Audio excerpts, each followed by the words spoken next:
AITA for not letting my parents sell the house that is under my name to help them out with their financial hardship. I never wanted to be in this position, and honestly, if I could go back in time and make a different choice, I would. But I was young, naive, and, more than anything, I wanted to believe my parents had my best interests at heart. Years ago, when they first came to me about putting the house in my name, I hesitated. I knew their history with money. I had seen them struggle my entire life, watched them live paycheck to paycheck, constantly scrambling to make ends meet. I knew the pattern well: big dreams, big risks, and then the inevitable crash when reality set in. When they first approached me, they made it sound like this was going to be an investment in my future. "It will be yours in the end," they said. "This will be good for you." But I knew, deep down, that this wasn't about me. I voiced my concerns. I told them I didn't want to do it. But my father, ever the persuasive one, insisted that it was the best thing to do. He reassured me that I would benefit in the long run and that they just needed my name on paper. I was young, and they made me feel like I was being unreasonable, like I was selfish for even questioning it. And so, against my better judgment, I agreed. Years passed. I got married. I built a life. My husband and I work hard, and while we are comfortable, we are by no means rich. We save carefully because I know what it's like to live without savings. I know what it's like to have nothing to fall back on. I learned from my parents' mistakes. I saw them struggle, never having a safety net, always scrambling to fix the latest financial disaster. I swore that I wouldn't let that happen to me, to my family. Fast forward to now, and suddenly, my parents are talking about selling the house. My dad says they need the money for an immigration lawyer and to buy a house in Mexico. They've been mentioning it more and more, but I never thought they would actually try to pressure me into selling. Then today, my dad dropped it into conversation like it was a done deal. "If anything, we'll just have to sell the house." I told him no. At first, he was taken aback, as if the idea of me saying no had never even crossed his mind. He looked at me and asked why. I asked him if he really didn't remember the conversation we had years ago, when he promised me that this house would be mine in the end. He kept pressing for an answer, pushing me, demanding to know why I would say no. Then he let it slip. He admitted that he had lied. He said he only told me that because he thought I would never get married. I felt like I had been punched in the stomach. He had built this entire agreement on a lie. He never intended for me to keep the house. He just needed my name on the paperwork and figured that if I stayed single, I wouldn't fight him on it. I don't even know what hurt more, the fact that he had deceived me or the fact that he had assumed I would always be alone, that he had banked on me having no one to back me up.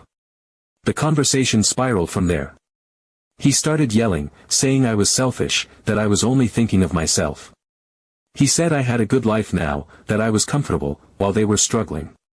He accused me of wanting the house all for myself, of not caring about them. I stood my ground. I told him I had sacrificed for them for years. When I lived under their roof, I gave them everything. I helped out so much that I once ate out of a trash can at work because I literally didn't have enough money to buy myself lunch. I gave and gave and gave. I did everything a good daughter was supposed to do, everything they asked of me. And now, because I was finally standing up for myself, I was the selfish one. It didn't matter that I still help. I pay my mom $500 a month to watch my son. She only watches him about 4 times a month because I mostly work from home, but I still pay her the same amount even when he's on summer break and stays home with me full time. I don't ask for discounts, I don't complain, I just give because I know they need it. And still, my dad threw it in my face. He said I give my mom money, but I don't give him anything.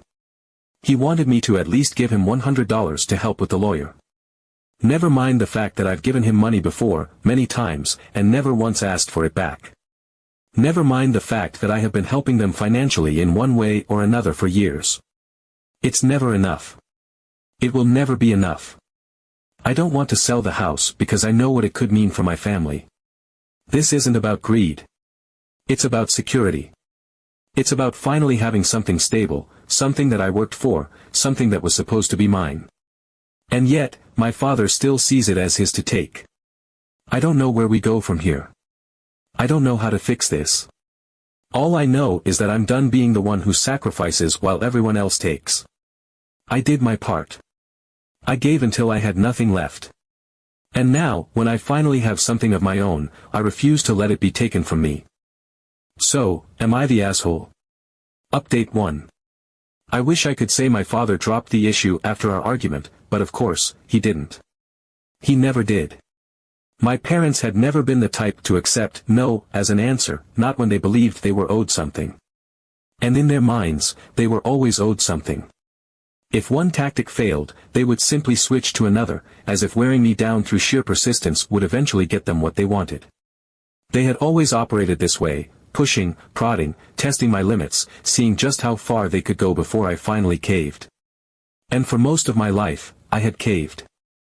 Not because I wanted to, but because it was easier than dealing with the fallout. But this time, I didn't bend. I refused. And that refusal triggered something in them, something ugly, something desperate. If they couldn't guilt me into selling the house, they would come at me from another angle. And this time, they decided to go through my husband. A few days after our argument, my husband came to me, his face twisted in confusion, holding up his phone. "Did you see this?" he asked, his voice uncertain. There was something in his tone that made my stomach tighten before I even looked at the screen. And then I saw it. A string of messages from both of my parents, separate but identical in their intent. They claimed my husband owed them money. At first, my mind couldn't even process what I was looking at. Owed them money? For what? We hadn't borrowed anything from them. If anything, the financial dynamic had always been the opposite. I felt a sharp pang of dread in my chest as I scrolled through the messages, my breath catching with every line. They were demanding repayment for an expensive wedding gift they had supposedly given us years ago. I actually laughed at first because it was so ridiculous, so far removed from reality that it almost felt like some kind of joke. But my husband wasn't laughing. "They sound serious," he said. And they were. The messages weren't light-hearted or joking in the slightest.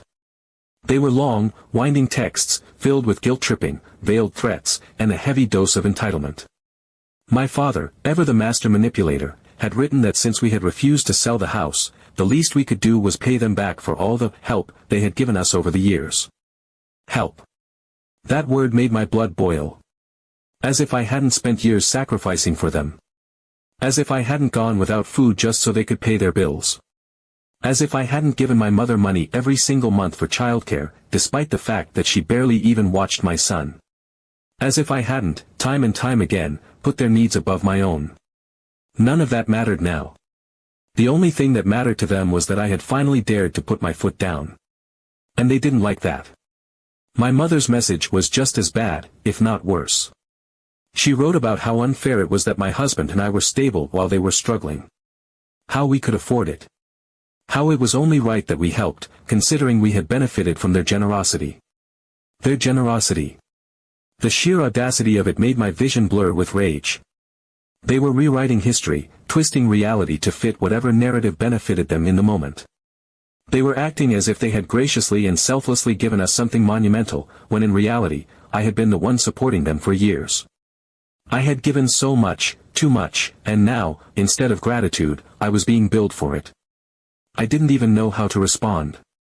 My first instinct was to call my mother, to talk to her rationally, to make her see how absurd this was. Surely, she would recognize that this had gone too far. But when I called, hoping she would talk some sense into my father, I was met with more of the same. "It's only fair," she said, her tone sharp and unwavering. "You and your husband are doing well. You can afford it." That was her reasoning. Not that we had actually borrowed anything. Not that we had agreed to repay anything. But simply that we could. And in their minds, that was reason enough. That was when it finally clicked. This was never just about money. This was about control. My parents had always viewed me as an extension of themselves, a resource to be used whenever it suited them. They never respected my autonomy, never saw me as an independent person with my own life, my own boundaries. I had always been theirs to manipulate, to guilt, to drain dry whenever they needed something. And now that I was pushing back, now that I was setting boundaries, they were scrambling, desperate to find another way to reel me back in. They weren't doing this because they needed money. They were doing this because they needed control. But I wasn't playing their game. My husband and I ignored their demands, and after a few days of silence, I thought maybe they had finally backed off. Update 2. A week after the whole "you owe us money" stunt, just when I thought the dust had settled, my dad called me out of nowhere and dropped another bombshell. There was no preamble, no attempt to ease into it. Just a blunt, matter-of-fact declaration, as if what he was saying was the most logical thing in the world. If you're not going to sell the house, then you and your husband will have to start paying rent. I felt the words settle in my chest like a stone, heavy and suffocating. For a moment, I genuinely thought I had misheard him. Rent? For my house. The house that was legally in my name. The house they had spent years convincing me was an investment in my future. The house they had sworn up and down would belong to me in the end. The sheer audacity of it was almost comical. I asked him to clarify, even though deep down, I already knew the answer. His tone didn't waver, didn't carry even the slightest trace of shame or hesitation. Technically, we've been the ones living here, he responded, as if that somehow justified this insanity. You put the house in your name, sure, but we've been maintaining it. We've been paying bills. It's only fair that you contribute something. Contribute. The word nearly made me laugh in disbelief. As if I hadn't already contributed. As if I hadn't already poured thousands of dollars into their lives over the years, always being the one to step in when they needed help, always sacrificing my own financial security for their comfort.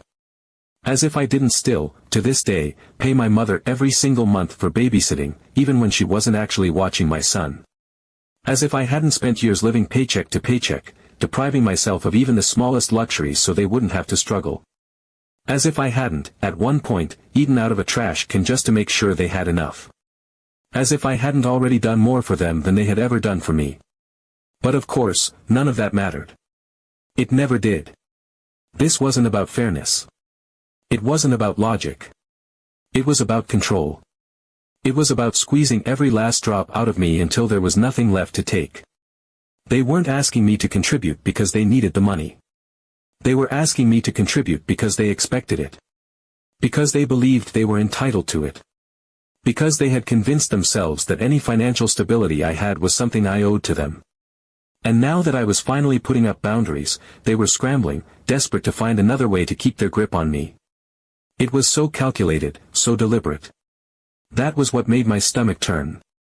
This wasn't some heat-of-the-moment demand. This wasn't an impulsive request made out of desperation. This was planned. They knew exactly what they were doing. They knew I wouldn't kick them out. They knew I wasn't that kind of person. They knew that I had spent my entire life being the dutiful daughter, the one who shouldered responsibilities that were never mine to carry. They knew that guilt had always been their strongest weapon, and they wielded it masterfully. If they couldn't manipulate me into selling the house, they would try a new approach, make my life unbearable enough that I would cave and give them what they wanted. But I wasn't going to play along. Not this time. I told them no.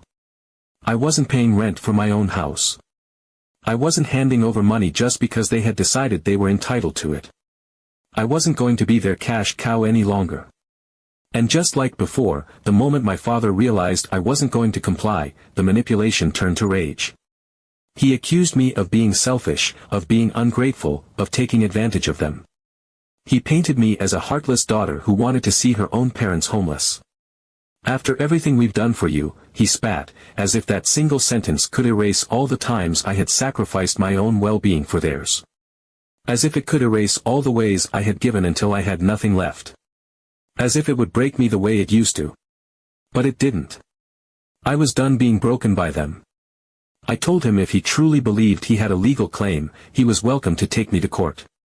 I expected him to scream, to argue, to throw another tantrum. I expected him to hurl more insults, to try and guilt me into submission. But I had underestimated just how far they were willing to go. Because instead of empty threats, they actually followed through. A few days later, I received an email. My stomach tightened the moment I saw the sender. I clicked it open, my breath catching in my throat as I stared at the attachment. A lease agreement. A legally binding document. My own parents had drawn up a formal contract stating that my husband and I would owe them monthly rent, for our own home. They had put it all in writing. Payment terms. Due dates. Penalties for late payments. It was all there, laid out in meticulous legal detail, as if we were strangers. As if I were some tenant they had taken in out of the kindness of their hearts. As if this wasn't an insane power play on their part. I sat there, staring at the document, a strange mix of fury and exhaustion washing over me. It was absurd. It was insulting. And worst of all, it confirmed something I had known deep down for a long time but hadn't wanted to admit. This wasn't just about money anymore. This was about control. This was about power. This was about making sure I knew they still had a hold over me, and they would use every tool at their disposal to remind me of that. Update 3. After weeks of tension so thick it felt like a second skin, my husband finally sat me down. He had that look in his eyes, the one he got when he had been thinking too hard for too long, when he had already made up his mind about something before he even said it out loud. I could tell he wasn't bringing up a new fight. He wasn't looking for another argument with my parents. He just wanted a way out. A way to end the endless cycle we had been trapped in. The weight of it all had been pressing down on both of us, suffocating our home, invading our peace, turning every conversation into a ticking time bomb that threatened to explode into another argument about what to do next. We had tried standing firm. We had tried saying no. And yet, no matter how many times I told myself I was done being manipulated, they always found another way to pull me back in. Let's just get rid of the problem. The words hung in the air between us, heavy with unspoken exhaustion. At first, I didn't understand. It was such a vague thing to say, and for a fleeting second, a wild part of me wondered if he was suggesting we cut them off entirely, change our numbers, move somewhere they couldn't reach, disappear from their lives altogether. And a part of me, a very large part of me, wanted that. The fantasy of it, of finally being free, of never having to deal with another guilt trip, another demand, another exhausting, soul-sucking manipulation, it was intoxicating. But I also knew that, no matter how much I wanted to sever that connection, it wasn't that simple. My parents would never stop. They would never stop knocking on the door, calling my phone, texting my husband, finding new and inventive ways to try and wear me down. They had spent years perfecting the art of making me feel guilty for existing, and they weren't going to let go of their best trick just because I suddenly decided I didn't want to play anymore. So when my husband explained what he meant, I listened. He was talking about their debts. The excuse. The reason they had given for every manipulative move they had made, the foundation upon which all their demands were built. If we help them now, maybe we can finally end this cycle. If they had no debt, no immigration lawyer to pay, no financial disaster to dangle over my head like a guillotine, then what leverage would they have left? What argument would they use to justify their constant, insatiable need for more? If they had nothing left to guilt me with, if the emergency was finally over, then maybe, just maybe, they would stop. I hated the idea of it. Everything in me rebelled against the thought of handing them more money after everything they had put me through. I had given them so much. More than I ever should have.